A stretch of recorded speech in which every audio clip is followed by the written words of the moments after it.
안녕하세요. 자유이튜브입니다. 오늘은 증권가의 한국 증시 전망, 하락의 끝은 어디일까? 부자가 태어나는 시기라는 제목으로 이야기를 한번 해볼까 합니다.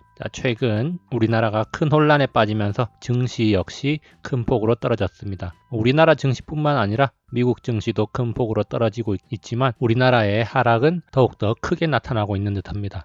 그렇다면 우리가 이 하락의 끝은 어디가 될지 여기에 대해서 한번 생각해 보면서 향후 전략을 잘 짜서 시장에 잘 대응할 수 있었으면 좋겠습니다.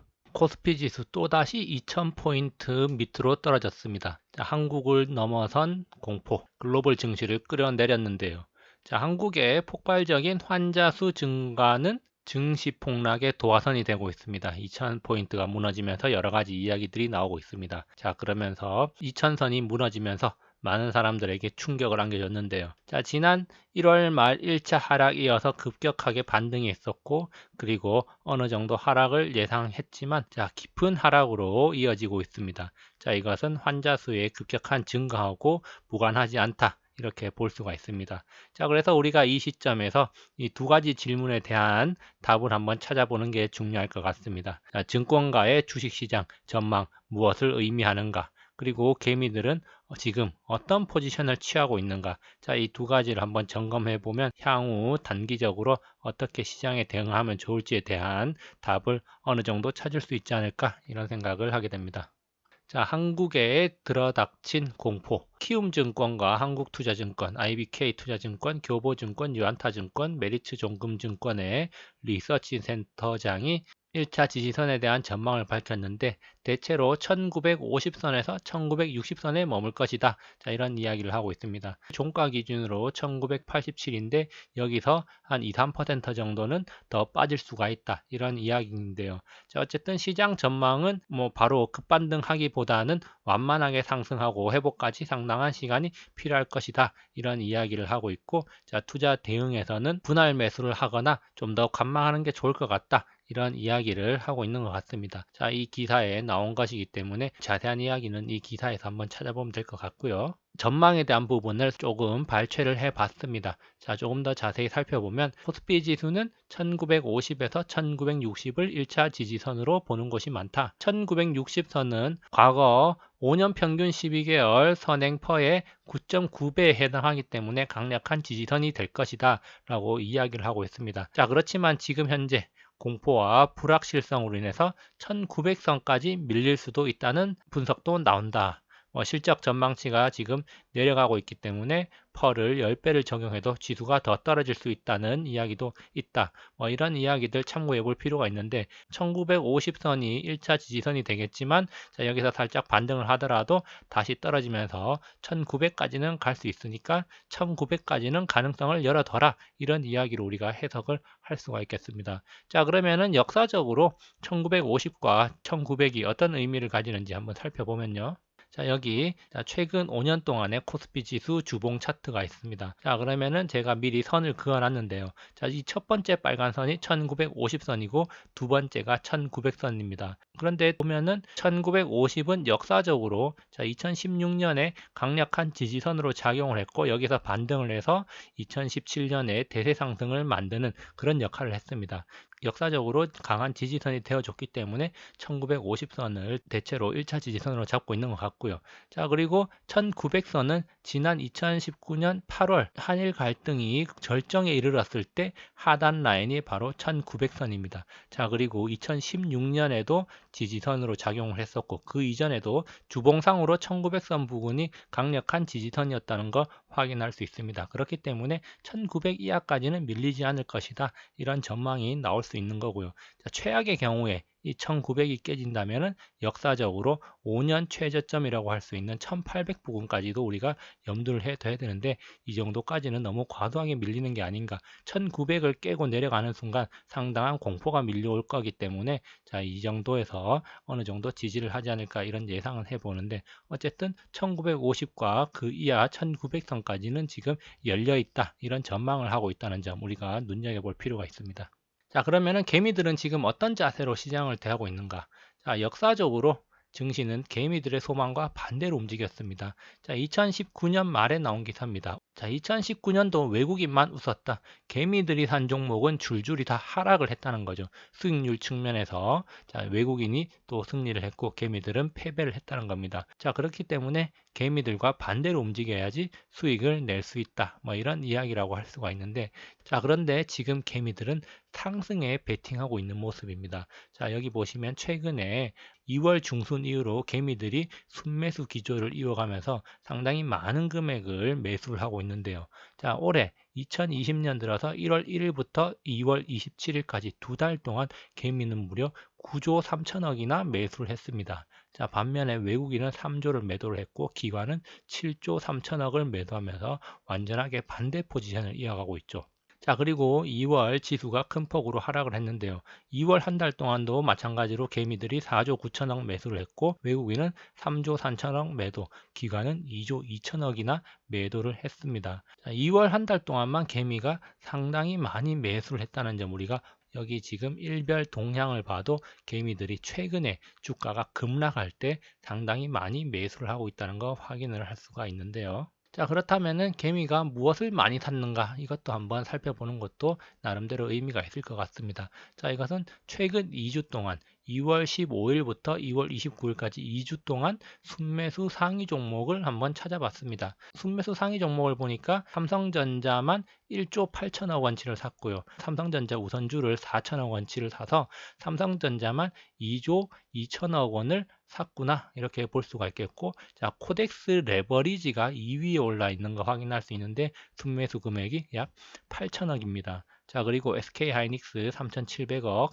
자, 코스닥 레버리지도 2,700억 원어치나 산 거 확인할 수 있고, 자, 한국전력과 호텔신라도 각각 1,250억과 1,100억치 샀는데 한국전력의 주가 최근에 상당히 가파르게 떨어지고 있는 거 우리가 알 수 있습니다. 개미는 지금 상승하는 것보다 하락하는 것에 상당히 많은 돈을 베팅하고 있고, 특히 레버리지가 상위에 올라 있다는 점은 단기적으로 반등에 베팅을 하고 있다는 거 확인할 수 있습니다. 자, 그렇지만 또 한편으로는 우려스러운 지표도 있습니다. 개미들의 신용융자가 지수 하락에도 불구하고 많이 줄어들지 않았다는 점입니다. 자, 제가 지난 영상에서도 이야기를 했었는데요. 오히려 개미들은 돈을 빌려서 투자를 했다는 거죠. 자, 여기 코스닥의 경우에 가파르게 신용융자가 증가하고 있는 점 우리가 확인할 수 있고, 최근에 지수가 하락하면서 꺾이긴 했지만 아주 소폭 하락한 모습 확인할 수 있습니다. 자, 그래서 코스닥의 신용융자 금액은 현재 1년 내 최고 수준에 지금 위치해 있다는 거죠. 자, 과거의 경험에 비춰봤을 때 이렇게 최고 수준에 도달했을 때는 어김없이 지수 하락이 나오면서 신용융자가 줄어들었다는 건데, 지금 지수가 상당히 하락했음에도 불구하고 신용융자가 오히려 늘어났고 그리고 줄어들지 않고 있다는 점입니다. 개미들이 아직까지는 많이 버티고 있다, 이렇게 볼 수가 있겠는데요. 자, 제가 지수의 흐름과 지금 신용융자의 흐름을 매치시켜 보기 위해서 여기 지수 흐름 주봉 차트를 가져와 봤습니다. 신용융자가 급격하게 떨어질 때, 자, 별표를 쳐놨는데요. 이 별표 부분은 어디냐? 바로 이 부분이죠. 지수가 2500포인트에서 순식간에 2000포인트까지 떨어지는 지점, 이 지점입니다. 자, 이렇게 지수가 하락할 때 신용융자도 이렇게 같이 하락을 했던 겁니다. 자, 그리고 마찬가지로 여기 스마일 표시 있는 부분, 자, 이 부분도 지난 2019년 8월에 지수가 급격하게 하락하면서 자, 신용융자 물량도 급격하게 줄어든 모습 확인할 수 있습니다. 자, 이렇게 지수가 하락할 때 어김없이 신용융자 물량이 줄어들면서 신용이 회복되고, 그리고 다시 지수가 반등하면서 신용융자 물량이 서서히 증가하는 그런 모습을 보여줬던 겁니다. 자, 그런데 자, 지금 지수가 급격하게 떨어졌음에도 불구하고, 자, 여기 오른쪽 차트에서 보는 것처럼 지수가 급격히 떨어졌음에도 불구하고 지금 신용융자 물량은 많이 줄어들지 않았습니다. 과거와 비교했을 때 지금 신용융자 물량은 이 정도까지 줄어들어야 되는 게 일반적인데 지금 위에서 꿋꿋하게 버티고 있다는 말이죠. 자, 그렇다면은 코스닥을 기준으로 봤을 때 자, 1조 이상의 신용융자 물량이 쏟아져 나와야 되는데 아직 쏟아져 나오고 있지 않다. 개미들이 꿋꿋하게 버티고 있다는 겁니다. 자, 이 신용융자 물량이 나와서 이렇게 줄어들어야지 지수가 가볍게 올라갈 수 있는 그런 조건을 만들 건데 지금 그러지 못하고 있다는 거죠. 다시 말해서 개미들이 아직 지금 상황을 공포 수준으로 여기지 않고 오히려 기회로 여기면서 빚을 내서 투자를 하고 있다는 겁니다. 자, 그리고 우려스러운 지표 두 번째입니다. 이건 역시 과거 영상에서 한번 소개를 해줬는데요. 신용융자 물량과 마찬가지로 공매도 금액도 지금 1년 내 최고 수준을 넘어서고 있습니다. 자, 2019년 8월 수준을 월등히 넘어섰고요. 그리고 자, 가장 최근이라고 할 수 있는 2월 28일 기준으로 하루 동안 공매도가 8,200억 원이 나왔습니다. 거의 1조에 가까운 금액이 공매도였다는 겁니다. 자, 그러면은 지금 공매도 금액은 뭐 거의 뭐 이렇게 치솟고 있다. 자, 이렇게 볼 수 있겠는데, 자, 공매도의 경우에는 지수가 하락할수록 더 많은 수익을 보기 때문에 자, 기관이나 외국인들은 신나게 공매도로 치면서 지금 지수를 끌어내리고 있습니다. 자, 여기에다가 지금 신용융자 물량이 많이 있는데, 자, 이것마저 쏟아져 내린다면은 공매도를 친 외국인과 기관들은 더없이 좋은 환경이 조성된다. 자, 이렇게 볼 수가 있겠는데요. 자, 2월 28일 기준으로 지금 공매도 거래 대금 8,200억인 거 확인할 수 있습니다. 최근 들어서 공매도가 가파르게 늘어나고 있다는 점 우리가 주의를 해야 되는 대목입니다. 지금 시장은 불확실성이 지배했습니다. 자, 시장이 가장 싫어하는 것이 바로 불확실성입니다. 그 중에서도 질병은 두려움까지 수반을 하는 가장 악질적인 불확실성이라고 할 수가 있습니다. 자, 그렇기 때문에 지금 이 불확실성이 언제 해소될 것인가, 그것이 가장 큰 관전 포인트라고 할 수가 있겠는데요. 그렇지만 또 우리나라 시장의 지금 흐름을 본다면은 지수가 하락하는 것 외에 개미들이 취하고 있는 포지션을 본다면은 공포는 아직도 저 멀리 있는 것 같습니다. 그렇다면은 그 공포의 끝은 언제가 될 것인가? 자, 이것을 우리가 좀 더 한번 생각을 해 봐야 되겠는데요. JP모건의 경우에는 이 한국 사태의 정점은 3월 중순이 될 것이다. 그러면서 최대 1만 명까지 예상을 한다. 뭐 이런 이야기가 있기도 했고요.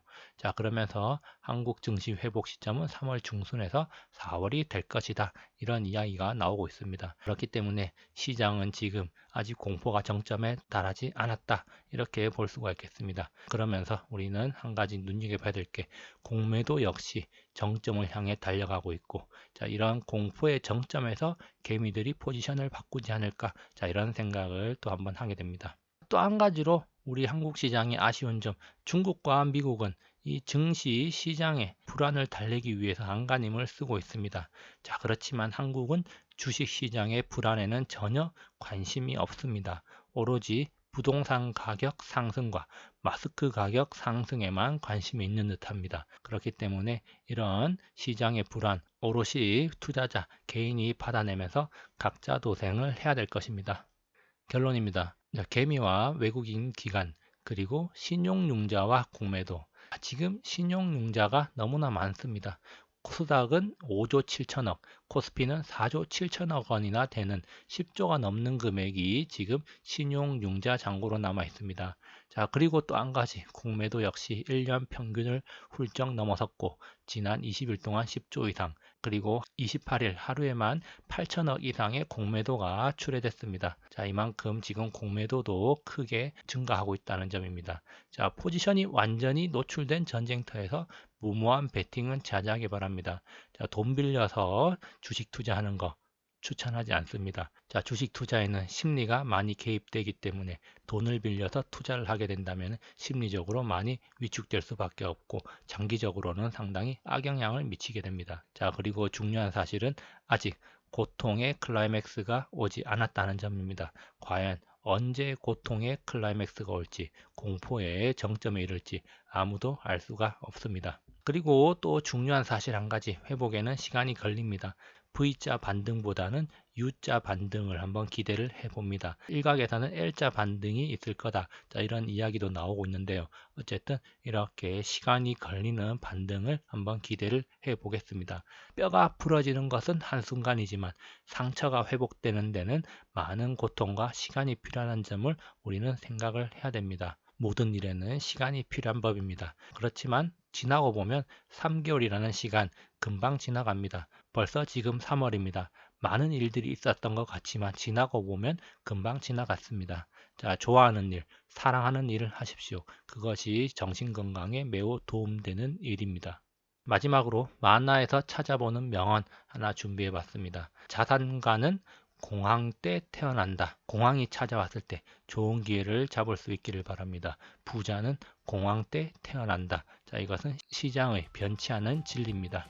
자, 여기까지 영상을 감상해 주셔서 감사하고요. 항상 즐거운 하루 보내시기 바랍니다. 감사합니다.